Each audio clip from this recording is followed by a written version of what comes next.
panibagong tips mga ka-under.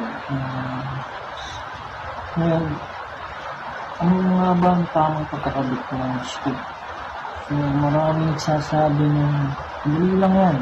Kakabit, kapatong lang yan. Kita mo lang, okay na. So, hindi din talaga kadali ang magkabit ng scoop. So, yung mga diskarte dyan para sigurado kang makalan. Kasi ang buhay ng baril nasa scoop. Pag wala sa alam ng scoop mo, hindi yung tatama naman. So, tatama yan sa zero distance mo. Ano ba yung zero distance? Halimbawa, ang nag-zero ka sa 15 meters o 20 meters. So, tatama yan kahit na wala sa alam ng scoop mo. So, pero pag lumaril ka ng 30, 40, 50 meters, hindi ka natatama. So, ganun din. Kung ka malapit, 10 o 15 meters, kung nasa sa 20, hindi ka tatama sa mas malapit. Kasi, yan, yung magkakaroon ng left and right yan, pag hindi naka-align. So, dapat, yung cross talaga, naka-align sa baril, palabas ng silencer. Pag hindi yan naka-align, gawin kanan, baka ang tama yung kaliwa. Gawin yung kaliwa, tama yung gawin kanan. So, paano ba ang tamang kabit? So, ganito dapat. Try natin yung backwards yung kanan.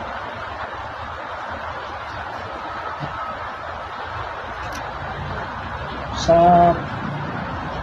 paghihigpit ng mga screw,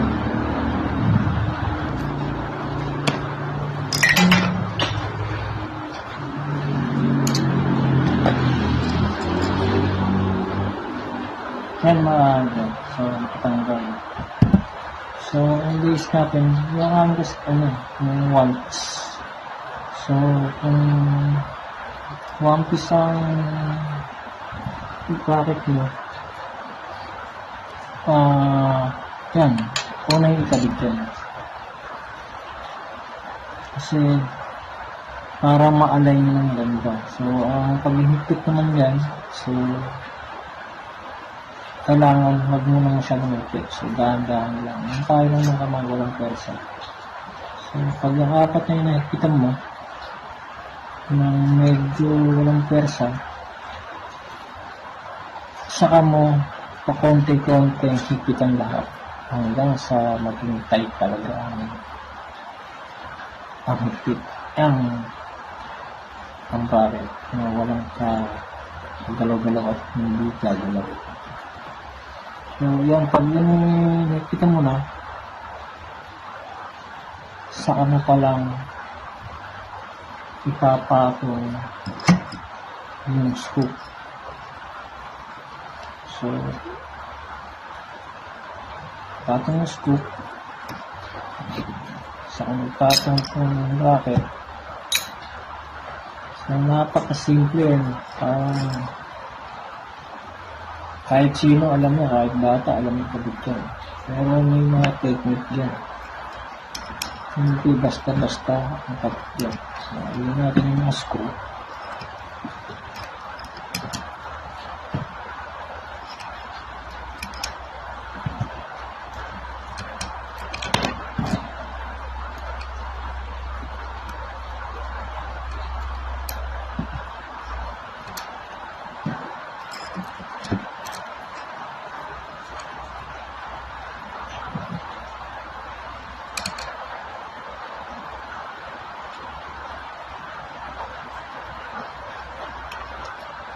So, ganito mga step. Gagamitin nyo naman yung mataas ng Allen wrench kasi ito walang pwersa po.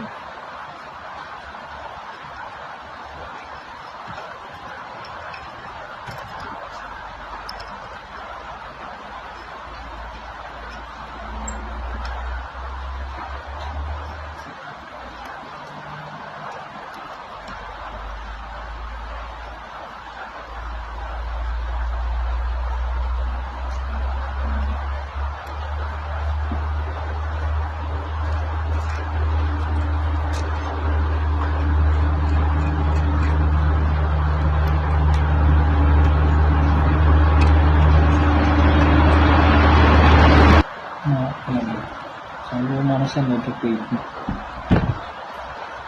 So, ganun. So, pag mo malalaman na ng scoop mo ay direct, hindi tabing ang cross. So, may mga technique na paraan dyan para ma-align mo talaga na maganda yung cross. Pag mo na ito, kailangan pag-save mo, align mo yung cross. Ang pinakamadaling technique dyan, kumuha ka ng tali at isabit ka yung parang hulog style.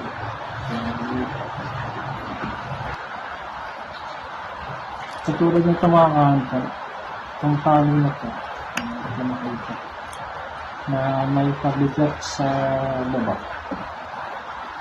Ang tali na yun. Para bang sa mga carpentero yung sinasabi ng hulog. Kasi yan, siguradong direction lang dahil niya. So, yun ang sisilipin natin sa scoop. Na para tumayo yung scoop natin. Yung cross. Isang cross na vertical na dapat naka-align dito. So, dapat hindi gumagalaw. So, silipin natin pag yung naka-align na rito yung cross na vertical. So, saka natin i-align na yung scoop natin itong ganun. So, silipin natin. So, i-align natin dyan. So, titignan natin yung hawak natin kung saan tayo komportable. Kailangan straight. Kasi importante yung komportable ka na tama yung straight. Kasi hindi tayo pwedeng laging lumagay ng lamesa at straight ka. Sa hunting kasi puro actually yung alahin yung ayaw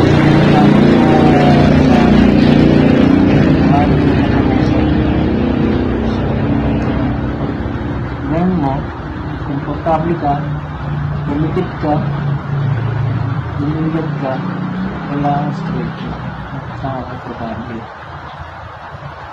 Tapos, ikutin mo, silipin mo yung tali nakasabit na may patikat na parang hulog.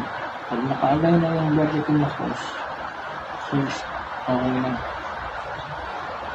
Ngayon, ano ba ang tamang distansya ng scoop sa mata?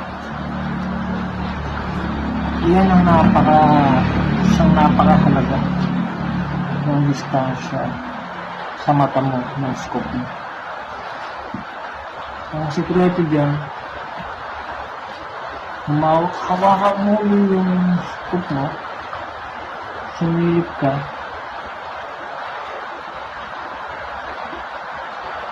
pag nasilip mo na, titignan mo kung saan ka komportable.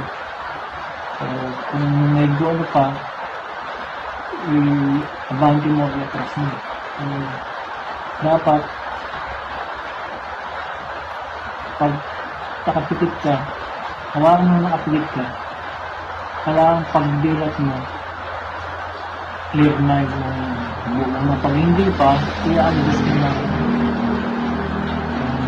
Kailangan ilapit. Okay.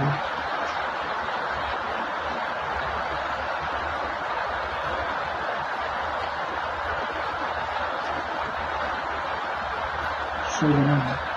Bakit? Bakit kailangan ng pipilit ka para tapos ka lang? Kasi yung sa hunter, kasi wala kasi pabilisan din yan. May humabong ibon, magaganon dito. Hindi ko pwede yun sa hunter. Lalo sa active hunting. Sa mga target shooting, pwede. Hindi mo alam, hindi lilipat ang target mo. So, lamesa ka lang, okay lang. Pwede na kayo. sa atin. Sayang pag may dumating, so kailangan, pag angat ng baril mo, pag ganun, yun na, hindi ka na ganun ka. So, kalabi ko din. So, pag ayos na yun, okay na yung vertical niya, saka yung distansya ng scoop, pwede mo na hipitan. So, ay isa-isang tornilyo lang. So, titignan mo pa rin yung ito, yung space ng clamp. Kasi dapat parehas ang space na ito, yung pagitan na ito. May space yan, may maliit na space yan. Kailangan kung kasi nipis yung papel dito, sa kabila rin kasi nipis yung papel. So, dapat equal. Kasi kung titirahin agad dito ng dalawang split, sa kabila, so dapat isang sa kabila. Para sabay, magkamukha ang space na ito sa space na kabila.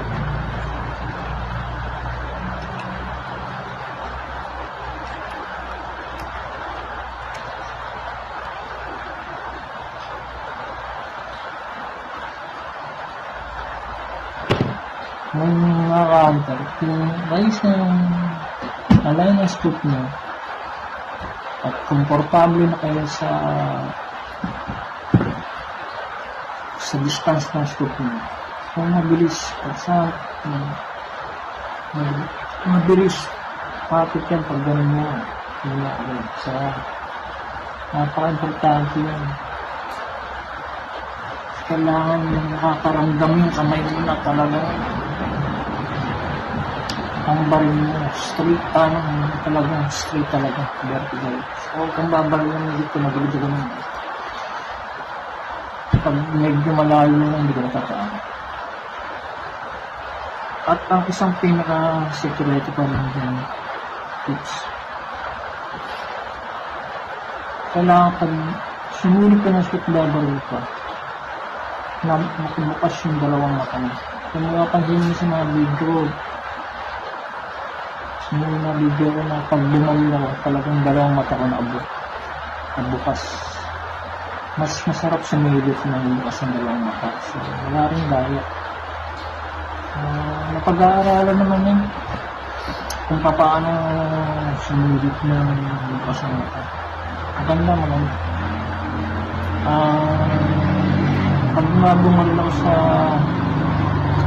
taas ng puno, palang nakikita ko nga yung bata. Parang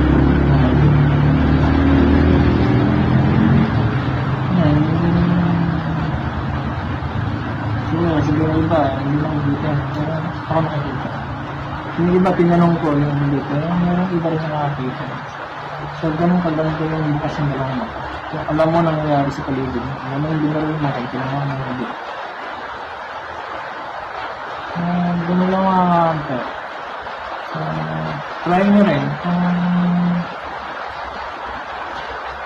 Kung alam nyo na yan, so, pwede na kayo mag-trigger. Hindi na kasing paraan. Hindi tayo pwede yung